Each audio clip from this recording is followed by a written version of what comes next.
Good morning students. आज हम अपना चैप्टर 3 है हिंदी रीडर का चैप्टर 3 चाणक्य की चतुराई। ठीक है, आज हम उसको रीड करेंगे, समझेंगे उसको और उसके शब्दार्थ और कठिन शब्द अपनी फेयर नोटबुक में करेंगे। ओके, आइए पढ़ते हैं हम चाणक्य की चतुराई। Page number 18। चाणक्य का नाम भला किसने नहीं सुना होगा? चाणक्य का नाम भला किसने नहीं सुना होगा? सबने सुना है चाणक्य का नाम। सम्राट चंद्रगुप्त के महामंत्री थे चाणक्य। किसके थे? जो सम्राट चंद्रगुप्त मौर्य थे, उनके कौन थे? महामंत्री थे, उनके मंत्री थे। उनकी सूझबूझ से अनेक किस्से और कहानियां प्रसिद्ध हैं।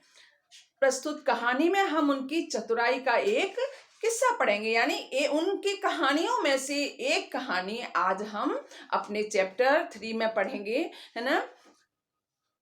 एक बार की बात है, सम्राट चंद्रगुप्त के दरबार में एक बूढ़ा किसान रोता रोता आया और बोला, महाराज, मैं तो लुट गया, बर्बाद हो गया। मेरा मित्र मेरा सारा जमा धन हड़प गया। है ना। एक बूढ़ा जो किसान जो आया, रोता रोता आया राजा के दरबार में कि जो मेरा जो धन था, मैं लुट गया, बर्बाद हो गया। मेरा जो धन था मेरे मित्र ने ले लिया, यानी हड़प गया, यानी उसने ले लिया।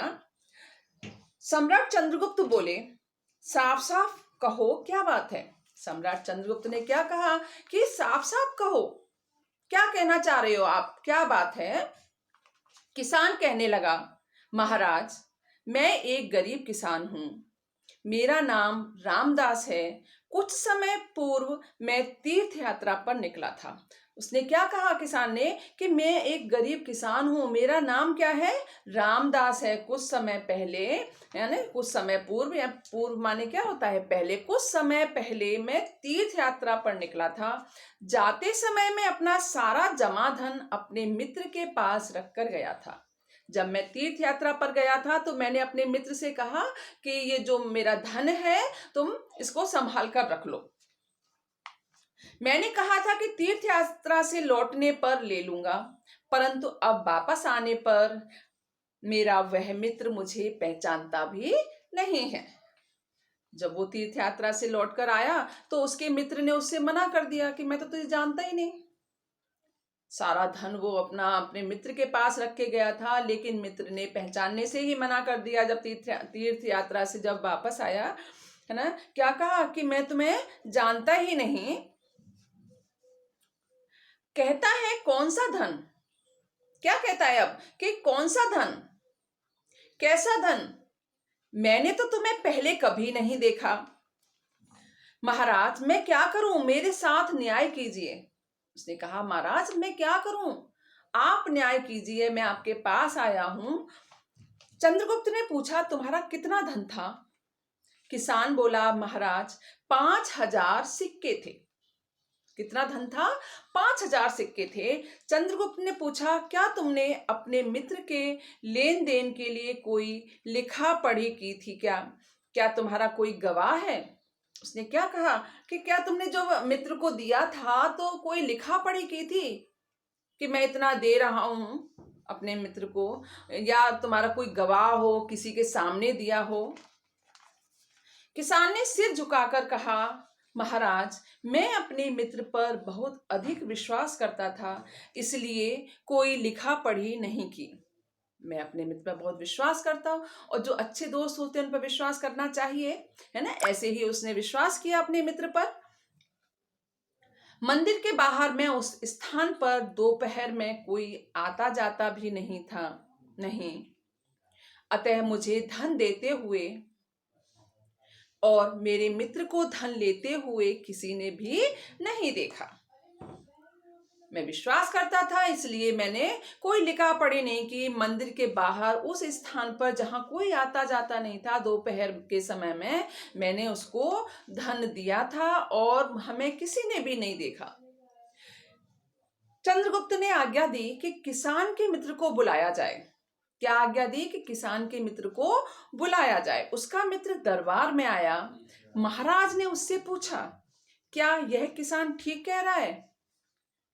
महाराज ने क्या पूछा, क्या यह किसान ठीक कह रहा है? किसान का मित्र बोला, महाराज, यह बूढ़ा आदमी झूठ बोल रहा है। उसके मित्र ने क्या कह दिया कि ये जो बूढ़ा आदमी है, उसने तो पहचानने से भी इनकार कर दिया उसको, अपने मित्र को, कि जो ये बूढ़ा आदमी है ये झूठ बोल रहा है। मैं तो इसे जानता तक नहीं।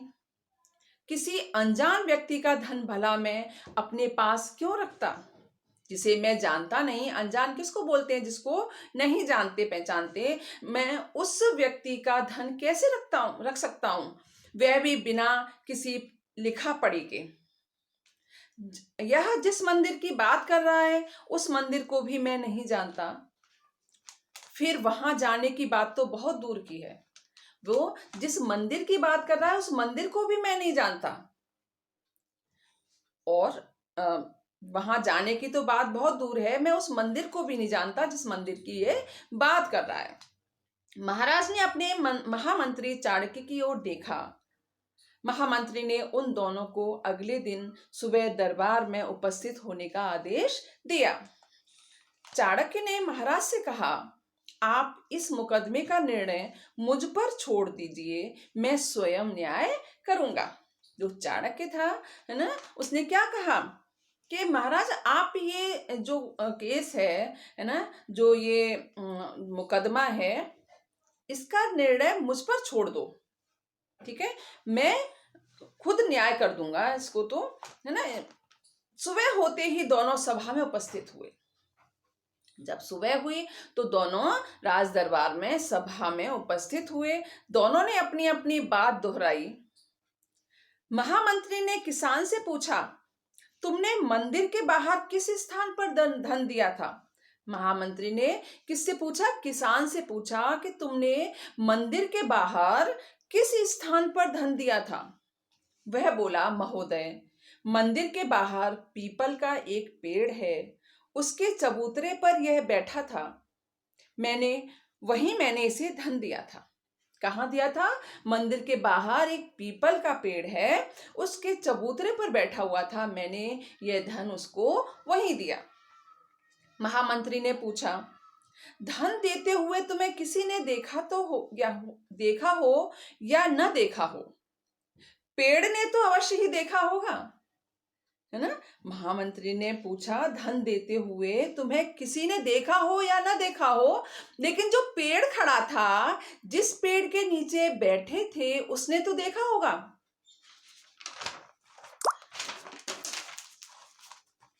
बूढ़ा आदमी सकुचाते हुए बोला। सकुचाना यानी संकोच में पड़ना, झेपना। सकुचाते हुए बोला, जी महामंत्री, है ना, जो पेड़ के नीचे बैठे हुए थे उसने तो देखा ही होगा। चाणक्य ने कहा, जाओ पेड़ को बुला कर लाओ। अब पेड़ बताएगा क्या, या पेड़ चल के आएगा?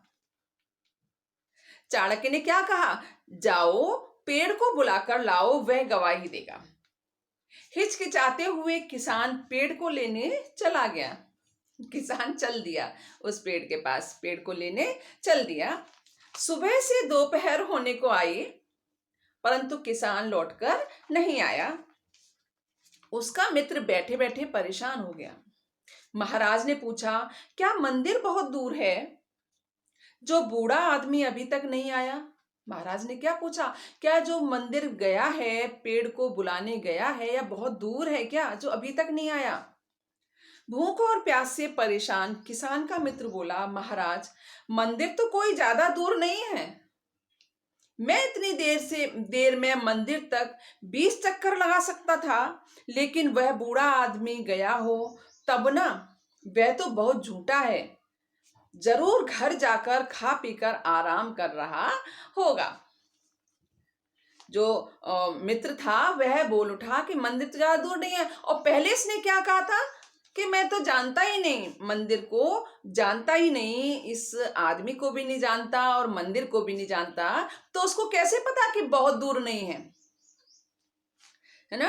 भूख और प्यास से परेशान किसान का मित्र बोला कि मंदिर तो कोई ज्यादा दूर नहीं है, मैं इतनी देर में मंदिर तक 20 चक्कर लगा सकता था, लेकिन वह बूढ़ा आदमी गया हो तब ना, वह तो बहुत झूठा है, जरूर घर जाकर खा पी कर आराम कर रहा होगा। महामंत्री ने मुस्कुराते हुए उससे पूछा, भाई अभी तो तुमने कहा था कि तुम तो वहां कभी गए ही नहीं, तुम अब कैसे कह रहे हो कि मंदिर पास ही है। निश्चय ही वह बूढ़ा किसान सच कह रहा है और तुम झूठ कह रहे हो। उसकी चोरी पकड़ी गई। जब उसको पता ही नहीं था मंदिर कहाँ है, वो जानता ही नहीं, तो उसको कैसे पता कि मंदिर पास में है। तुमने अवश्य उसका धन हड़प लिया है। अब अपनी इच्छा से उसका धन वापस कर दो, नहीं तो राजदंड के भागी बनोगे। तुम अपनी इच्छा से ही उसको वापस कर दो धन को जो तुमने लिया है, नहीं तो राजा के द्वारा जो दी गई सजा होगी उसके भागी बनोगे। वह झेलने के लिए तैयार हो जाओ, है ना, सजा पाने के लिए तैयार हो जाओ। किसान का मित्र स्वयं अपनी बात के जाल में फंस चुका था। उसने अपना अपराध स्वीकार कर लिया। उसने बूढ़े का धन वापस दे देने का प्रण भी किया। थोड़ी ही देर में वह किसान आया। वह बहुत ही थका थका सा लग रहा था। आते ही किसान बोला, महोदय मैंने पेड़ से बहुत मिन्नतें की ना।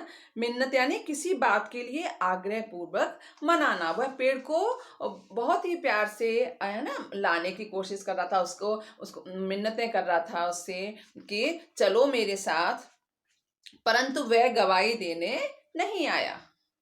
कैसे आ सकता पेड़ अपनी जगह से? पेड़ नहीं आ सकता है, न बोल सकता है और न ही वो चल के आ सकता है। महामंत्री चाणक्य ने किसान से कहा, अरे नहीं, वह आया था, वह गवाही देकर चला भी गया। महामंत्री चाणक्य जो थे, उन्होंने अपनी चतुराई से देखो सारा हल निकाल लिया है ना। उन्होंने क्या कहा कि वह आया था और गवाही देकर चला भी गया। तुम्हारे मित्र ने मान लिया है कि उसने तुम्हारा धन लिया था। तुम्हारे मित्र ने मान लिया है कि उसने तुम्हारा धन लिया था। अब वह वापस देने को भी तैयार है। इस प्रकार चाणक्य ने अपने बुद्धि के बल पर न्याय कर दिखलाया। चाणक्य ने अपनी बुद्धि से उसका न्याय कर दिया। ठीक है। अब आप लोग ये जो पेज नंबर 21 पर जो शब्दार्थ हैं वो आप अपनी फेयर नोटबुक में सुंदर सुंदर हैंडराइटिंग में करेंगे और इसके 10 कठिन शब्द, इस चैप्टर में से 10 कठिन शब्द ढूंढकर अपनी फेयर नोटबुक में लिखेंगे।